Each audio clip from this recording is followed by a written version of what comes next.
So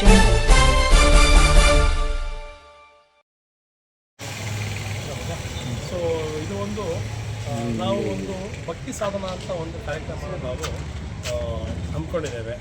ನಾವು ಶ್ರೀ ಗುರುಧನುರ ಪ್ರತಿಷ್ಠಾನ trust registered ವತಿಯಿಂದ ನಾನು ಕಾರ್ಯದರ್ಶಿ ಲಕ್ಷ್ಮೀ ವಲ್ಲಭ ಅಂತ ಮತ್ತು ನಮ್ಮ ಅಧ್ಯಕ್ಷರು ನರಹರಿ ಭಟ್ ಮತ್ತು ಆತ್ಮಾರಾಮ್ ನಾಯಕ್ ಅಂತ ಮತ್ತು ಟ್ರಸ್ಟಿಗಳು ಮಾತಾಡ್ತಾ ಇದ್ದೀವಿ. ಸೊ ಈ ಟ್ರಸ್ಟ್ ಮೂಲಕ ನಾವು ಟ್ರಸ್ಟ್ ಆಯೋಜನೆ ಮಾಡ್ತಾ ಇದ್ದಂಥ ಒಂದು ಕಾರ್ಯಕ್ರಮ ಸಹಭಾಗಿತ್ವದಲ್ಲಿ ಸ್ಕ್ಯಾನ್ಡೆ ಟೆಕ್ನಾಲಜೀಸ್ ಅವರು ಕೂಡ ಈ ಕಾರ್ಯಕ್ರಮವನ್ನು ಸಹಭಾಗಿತ್ವದಲ್ಲಿ ನಡೆಸ್ಕೊಡ್ತಾ ಇದ್ದಾರೆ. ಇದು ಒಂದು ಭಕ್ತಿ ಸಾಧನ ಅಂತ ಒಂದು ಕಾರ್ಯಕ್ರಮದ ಹೆಸರು. ಅಂದರೆ ಭಕ್ತಿಯ ಮೂಲಕ ರಾಷ್ಟ್ರೀಯ ಭಾವೈಕ್ಯತೆಯನ್ನು ಜಾಗೃತಗೊಳಿಸುವಂಥ ಒಂದು ಕಾರ್ಯಕ್ರಮ ಆಗಿರುತ್ತೆ. ಸೊ ಈ ಕಾರ್ಯಕ್ರಮದ ಮುಖ್ಯ ಉದ್ದೇಶ ಅಂತಂದರೆ ಇವತ್ತು ಸಾಮಾನ್ಯವಾಗಿ ಎಲ್ಲ ಯುವ ಸಮೂಹ ಆಗಲಿ ಅಥವಾ ವಿದ್ಯಾರ್ಥಿಗಳಾಗಲಿ ಅಥವಾ ಜನಸಾಮಾನ್ಯರು ಯಾಂತ್ರಿಕ ಜೀವನದಲ್ಲಿ ಹೋಗ್ತಾ ಇದ್ದಾರೆ. ಅವ್ರನ್ನ ಮತ್ತೆ ನಾವು ಆಧ್ಯಾತ್ಮದ ಕಡೆಗೆ ಭಕ್ತಿಯ ಕಡೆಗೆ ಸೆಳೆಯೋದೇ ಕಾರ್ಯಕ್ರಮದ ಮುಖ್ಯ ಉದ್ದೇಶ. ಸೊ ಇದು ನಮ್ಮ ಟ್ರಸ್ಟ್ನ 2ನೇ ಕಾರ್ಯಕ್ರಮ ಆಗಿದೆ. ಮೊದಲೊಂದು ಸಲ ನಾವಿಂದ ಗುರುವಂದನ ಕಾರ್ಯಕ್ರಮ ಅಂತ ಮಾಡಿದ್ವಿ ಕಳೆದ ವರ್ಷ. ಸೊ ಇದು 2ನೇ ಕಾರ್ಯಕ್ರಮ ಆಗಿದೆ. ಭಾಳ ಒಂದು ಸದುದ್ದೇಶ ಇಟ್ಕೊಂಡು ಮಾಡ್ತಾ ಇದ್ದ ಒಂದು ಕಾರ್ಯಕ್ರಮ ಇದು. ಸೊ ಸ್ಕ್ಯಾನ್ರೆ ಅವರು ತುಂಬ ಅದಕ್ಕೆ ಸಹಕರಿಸಿದ್ದಾರೆ ನಮಗೆ ಈ ಕಾರ್ಯಕ್ರಮ ನಡೆಸಬೇಕು ಅಂತ.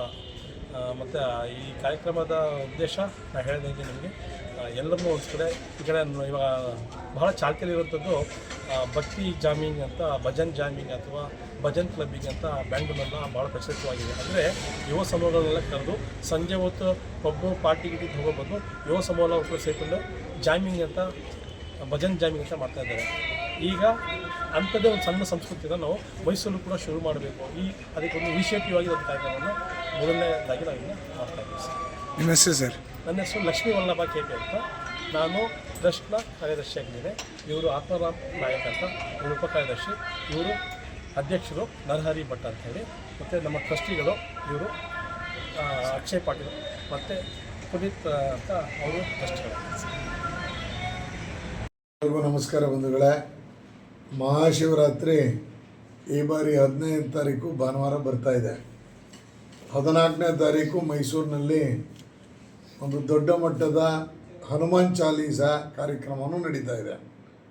15ನೇ ತಾರೀಕು ಮಹಾಶಿವರಾತ್ರಿ ಇದೆ.